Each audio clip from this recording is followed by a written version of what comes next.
भारतीय संविधान का जो प्रियम्बल है, जो कहता है we the people of India, हम भारत के लोग, हम ब्राह्मण, क्षत्रिय, वैश्य, शूद्र, अछूत, राजपूत बाद में हो सकते हैं।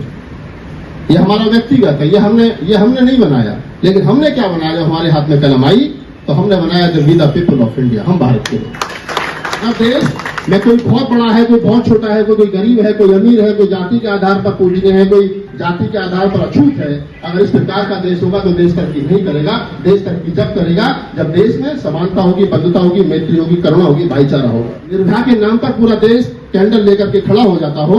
मुझे अच्छा लगता है कि मनीषा वाल्मीकि के लिए भी तमाम समाज खड़ा हो, तो हम समझेंगे कि बाबा साहब डॉक्टर अम्बेडकर का सपना जो है वो बन कानून मंत्रालय चाहते थे भारत सरकार में, लेकिन उनको नहीं दिया गया। बाद में उनको कानून मंत्री बनाएगा को बराबरी में नहीं देखना चाहते थे, तो उन लोगों ने उसका विरोध किया। और इसमें कष्ट में बाबा साहब डॉक्टर अम्बेडकर ने कानून मंत्री पद से इस्तीफा दे दिया। बोले अगर मैं देश की आधी आबादी को बराबरी का हक नहीं दिलवा सकता हूँ तो इस पद पर बने रहने का मुझे कोई अधिकार नहीं है। प्लेट में खड़े होकर के 10 बार बाबा साहब के जन्म दिवस पर, परिनिर्वाण दिवस पर कविताएं पढ़ी, गीत गाए।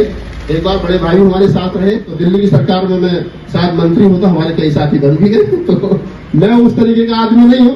और आज चूंकि हम लोग इसलिए नहीं बैठे कि हम किसी पार्टी विशेष से जुड़े हैं, हम लोग इसलिए बैठे कि हम लोग बाबा साहब डॉक्टर अम्बेडकर पर डिस्कस कर रहे हैं, उनके विचार पर डिस्कस। डॉक्टर अम्बेडकर का जब एडमिशन हुआ था तो ऊपर से पानी पिलाया जाता था, डाल करके जैसे चपरासी नहीं आता तो उसमें पानी नहीं मिलता था।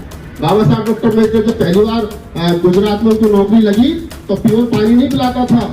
और इंदर में मेघवाल वाला मामला तो कल परसों बनाएंगे, 9 साल के बच्चे को पानी का मटका छूने के लिए मार दिया गया।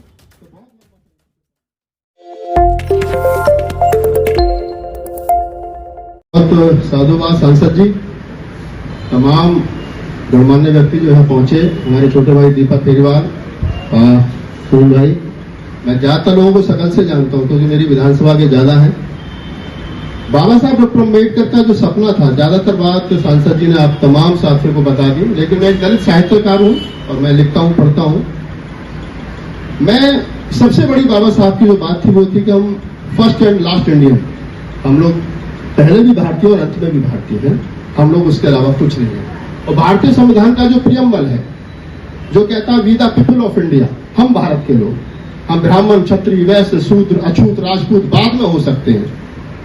ये हमारा व्यक्तिगत है, ये हमने नहीं बनाया। लेकिन हमने क्या बनाया? जब हमारे हाथ में कलम आई तो हमने बनाया the we the people of India, हम भारत के लोग। बाबा साहब डॉक्टर अम्बेडकर का सपना था कि भारत कास्टलेस सोसाइटी बने, जाति विहीन समाज बने। इसके लिए उन्होंने 1932 में जाति तोड़क मंडल जो जलंधर में एक प्रोग्राम हुआ था, उसके लिए एक भाषण लिखा और वो 32 पेज का भाषण उन्होंने वहां कमेटी के लिए भेजा। BR वाली साहब और एक साथी और थे, उनके पास जब वो पहुंचा तो उन्होंने कहा कि मैं चाहता हूं कि डॉक्टर अम्बेडकर इसमें से कुछ शब्द जो है वो हटा दे। तो बाबा साहब डॉक्टर अम्बेडकर ने कहा मैं इसमें से कोमा भी नहीं हटाऊंगा, शब्द की तो बात छोड़ दें। बाद में बाबा साहब डॉक्टर अम्बेडकर उस प्रोग्राम में शामिल नहीं हुए। बाबा साहब डॉक्टर अम्बेडकर का वो भाषण बाद में कास्टलेस सोसाइटी नामक एक किताब के रूप में प्रकाशित हुआ, जिसे भारत सरकार आज जो बाबा साहब का 40 किताबों का वॉल्यूम है, जिसे डॉक्टर अम्बेडकर प्रतिष्ठान के माध्यम से आप लोग पढ़ सकते हैं हिंदी और इंग्लिश में, उसके वॉल्यूम है, वो किताब वहां से छपी। हम तमाम साथियों ने वो पढ़ी। मेरा कहने का अभिप्राय यह है कि बाबा साहब डॉक्टर अम्बेडकर का सबसे बड़ा सपना था कि जाति विहीन समाज बने। एक उदाहरण के साथ में मैं आपको समझा सकता हूं कि अगर एक खेत 10 बीघे का, वो कहीं से ऊंचा है, कहीं से नीचा है, कहीं गड्ढा है, कहीं खाई है, अगर आप उसमें फसल बोओगे तो फसल अच्छी नहीं होगी। और अगर वो खेत समतल है, एकसार है, अगर आप उसमें फसल बोओगे तो फसल अच्छी होगी। अगर देश में कोई बहुत बड़ा है, कोई बहुत छोटा है, कोई गरीब है, कोई अमीर है, कोई जाति के आधार पर पूजनीय है, कोई जाति के आधार पर अछूत है, अगर इस प्रकार का देश होगा तो देश तरक्की नहीं करेगा। देश तरक्की जब करेगा जब देश में समानता होगी, बंधुता होगी, मैत्री होगी, करुणा होगी, भाईचारा होगा। जिस देश के अंदर माननीय सांसद जी निर्भया के नाम पर पूरा देश कैंडल लेकर के खड़ा हो जाता हो, मुझे अच्छा लगता है कि मनीषा वाल्मीकि के लिए भी तमाम समाज खड़ा हो, तो हम समझेंगे कि बाबा साहब डॉक्टर अम्बेडकर का सपना जो है वो बन रहा है, उनके सपनों का भारत जो है वो बन रहा है। आज बाबा साहब डॉक्टर अम्बेडकर के रूप में जो किताब माने मोदी जी का सपना, जो बाबा साहब डॉक्टर अम्बेडकर ने बातें कही, बहुत सारी बातें सांसद जी ने कही, 1-2 बातें हैं, मैं सोच रहा हूं कि वो बात आप लोगों के साथ साझा कर लेता हूं 1-आध मिनट में। बाबा साहब डॉक्टर अम्बेडकर ने कहा जब बंटवारा हो रहा था, पढ़िए बाबा साहब की कोटेशन है, बाबा साहब ने कहा कि मैं नहीं चाहता इस देश का बंटवारा हो, लेकिन अगर कुछ लोग चाहते हैं कि इस देश का बंटवारा हो तो फिर एक भी मुसलमान भारत में नहीं रहना चाहिए और एक भी हिंदू पाकिस्तान में नहीं रहना चाहिए, जाति के धर्म के आधार पर अगर बंटवारा हो रहा है तो। लेकिन वैसा नहीं हो पाया। बाद में 1941 की जनगणना, 1951 की जो जनगणना, उसको आप जब पढ़ेंगे तो देखेंगे तो पता चलेगा कि कितना भारी पाकिस्तान से इंडिया और इंडिया से पाकिस्तान में लोग शिफ्ट हुए। तो मैं तमाम बहुत सारी बातें जो हो सकती हैं, लेकिन बाबा साहब डॉक्टर अम्बेडकर का जो सपना है वो यही है जो अभी बड़े भाई माने सांसद जी ने कहा कि बाबा साहब और पंडित जवाहरलाल नेहरू के बीच की जो राजनीतिक विरोधाभास था। बाबा साहब डॉक्टर अम्बेडकर से एक बार डीवीसी के पत्रकार ने पूछा कि बाबा साहब डॉक्टर अम्बेडकर, आप भारतीय राजनीति में पंडित जवाहरलाल नेहरू को कहां देखते हो? तो बाबा साहब ने मुस्कुराते हुए कहा कि वो राजनीति की क्लास के 3री क्लास के स्टूडेंट है। अगर उनमें से महात्मा गांधी को निकाल दिया जाए तो उनके पास व्यक्तिगत कुछ नहीं बचता है। तो बाबा साहब डॉक्टर अम्बेडकर बड़े दूर की सोच के व्यक्ति थे। बाबा साहब प्लानिंग मंत्रालय चाहते थे भारत सरकार में, लेकिन उनको नहीं दिया गया।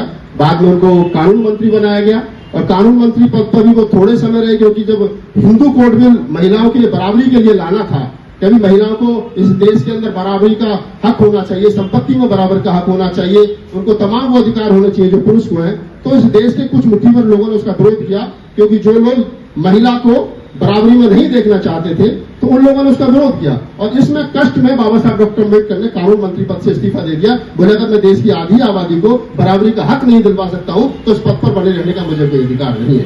तो मैं तो जब भी कहीं जाता हूं, देश भर में मैंने 1000 से ज्यादा रात बाबा साहब डॉक्टर अम्बेडकर के लिए गुजारी, 22 राज्यों में गया, 1000 से ज्यादा कविताएं बाबा साहब के लिए पढ़ी, पार्लियामेंट में खड़े होकर के 10 बार बाबा साहब के जन्मदिवस पर, परिनिर्वाण दिवस पर कविताएं पढ़ी, गीत गाए। एक बार बड़े भाई हमारे साथ रहे। तो मैं साहित्यकार होने के नाते, कवि होने के नाते राजनीतिक व्यक्ति में नहीं हूं। जैसा तमाम लोग जानते हैं, अगर राजनीतिक व्यक्ति होता तो दिल्ली की सरकार में मैं शायद मंत्री होता, हमारे कई साथी बन भी गए। तो मैं उस तरीके का आदमी नहीं हूं। और आज चूंकि हम लोग इसलिए नहीं बैठे कि हम किसी पार्टी विशेष से जुड़े हैं, हम लोग इसलिए बैठे कि हम लोग बाबा साहब डॉक्टर अम्बेडकर पर डिस्कस कर रहे हैं, उनके विचार पर डिस्कस कर रहे हैं। बाबा साहब की कोटेशन है, बाबा साहब ने अक्सर तमाम लोग कहते हैं सांसद जी के, आदमी मर जाता है विचार नहीं मर, और आदमी मर जाता है बात नहीं मरती। तो बाबा साहब ने इसके संदर्भ में एक बात कही। बाबा साहब ने कहा कि बात भी मर जाती है अगर उसको रिपीट करने वाले लोग ना हो। तो आज अगर बाबा साहब डॉक्टर अम्बेडकर की उन तमाम बातों को रिपीट करने का काम हो रहा है, और ये किताब जो है वो जो लिखी गई है और जो हम तमाम लोगों के आज हाथ में, मैं इसको पढ़ूंगा फिर देखूंगा, तो ये बाबा साहब के विचारों को रिपीट करने की बात हो रही है। मेरे तमाम साथी भारत सरकार के, मोदी जी के कैबिनेट में मिनिस्टर है, थावरचंद गहलोत साहब मेरे बड़े अच्छे मित्र है, अजय टमटा जी मेरे बड़े अच्छे मित्र रहे, कृष्णा दीदी मेरी बड़ी अच्छी मित्र रही, और सत्यनारायण जटिया साहब जिनके अथक प्रयास से 26 अलीपुर साहब आजाद हुआ अटल जी की सरकार में, तो वो हमारे बड़े अच्छे मित्र हैं। आज ही मेरा घर तक आना जाना है। तो मैं विचार के मामले में, जहां बाबा साहब, बुद्ध, कवि, नानक, रविदास, फूले, ये जो हमारी 2500 साल की विरासत है हमारे पुरखों की, ये जो विरासत है, ये विरासत मुझे जहां भी दिखती है मैं सोचता हूं कि इसके साथ बैठ करके डिस्कस किया जाए, हम अपने पुरखों के विचार को आगे बढ़ाया जाए और ये बताया जाए कि हमारे जो पूर्वज थे, हमारे जो पुरखे थे, वो डॉक्टर अम्बेडकर जैसे थे जिन्होंने देश में समता, मैत्री, करुणा, भाईचारे की बात कही। तो इन्हीं बातों के साथ मैं 4 पंक्तियां पढ़ देता हूं, भाई साहब का आदेश है।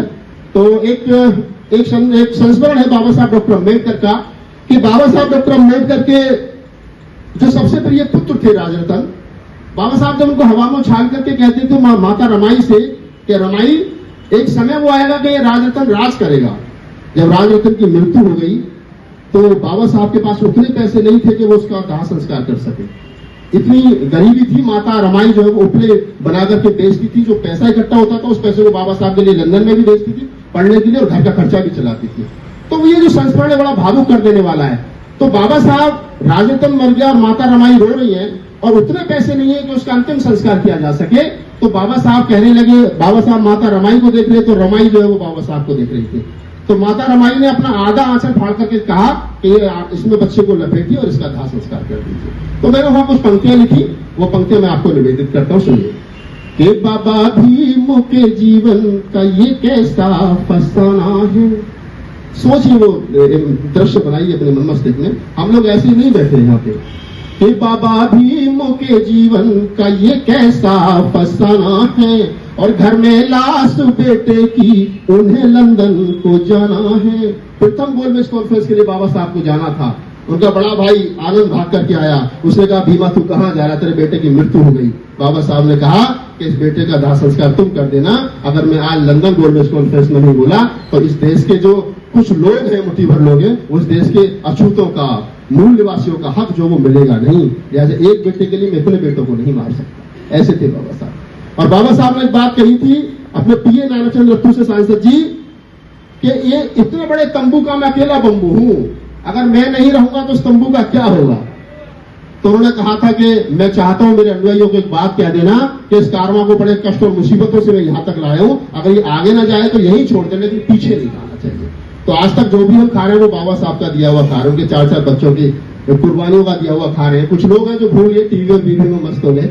तो मैं पंक्तियां पढ़ता हूं, मुक्ता पूरा करता हूं कि बाबा भीमों के जीवन का ये कैसा फसाना है, और घर में लाश बेटे की उन्हें लंदन को जाना है, और बड़ी मुश्किल से आया है यहाँ तक कारवां यारो, इसे जाने ना दो पीछे इसे आगे ले जाना है, इसे जाने ना दो पीछे इसे आगे ले जाना है। बहुत बहुत धन्यवाद, बहुत बहुत साधुवाद। 1-2 पंक्तियां लास्ट में पढ़ देता हूँ, सांसद जी बैठे। समता वाला गीत सब मुझे याद नहीं एक गीत था दरअसल, एक बाबा साहब डॉक्टर अम्बेडकर के ऑर्गेनाइजेशन बाबा साहब ने खुद बनाया था, समता सैनिक दल।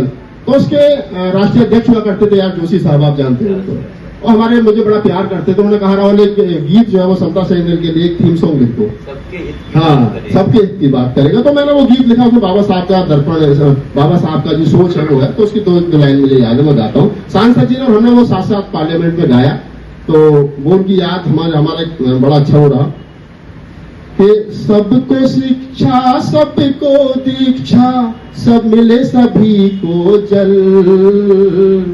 ये पानी की लड़ाई बहुत पुरानी है। बाबा साहब डॉक्टर अम्बेडकर का जब एडमिशन हुआ था तो ऊपर से पानी पिलाया जाता था डाल करके, जैसे चपरासी नहीं आता तो उसे पानी नहीं मिलता था। बाबा साहब डॉक्टर अम्बेडकर जब पहली बार गुजरात में उनको नौकरी लगी तो प्योर पानी नहीं पिलाता था। और इंदरवेद मेघवाल वाला मामला तो कल परसों 9 साल के बच्चे को पानी का मटका छूने के लिए मार दिया गया। तो बहुत लंबा संघर्ष है पानी का कि सबको शिक्षा सबको दीक्षा, मिले सभी को जल, सबके हक की बात करेगा समता सैनिक दल, सबके हक की बात करेगा समता सैनिक दल। तो ये गीत है, मुझे ये 2 पंक्तियां याद है उसकी। बस यही कि सांसद जी आपने याद किया, हमारे बड़ा अच्छा लगा, आपका सानिध्य प्राप्त हुआ कि ना झूठे रिश्ते रखते हैं। हम बैठे बराबर, हमारे बड़े भाई हैं, हम एज ए आर्टिस्ट भी, ये सांसद बाद में, पर एक बहुत अच्छे कलाकार हैं और कलाकार होने के नाते इनके बराबर में बैठा हूं कि ना झूठे रिश्ते रखते हैं, ना झूठी शान रखते हैं, दीवाने भीम के हैं हम, अलग पहचान रखते हैं। जय भीम, नमो बुद्धाय।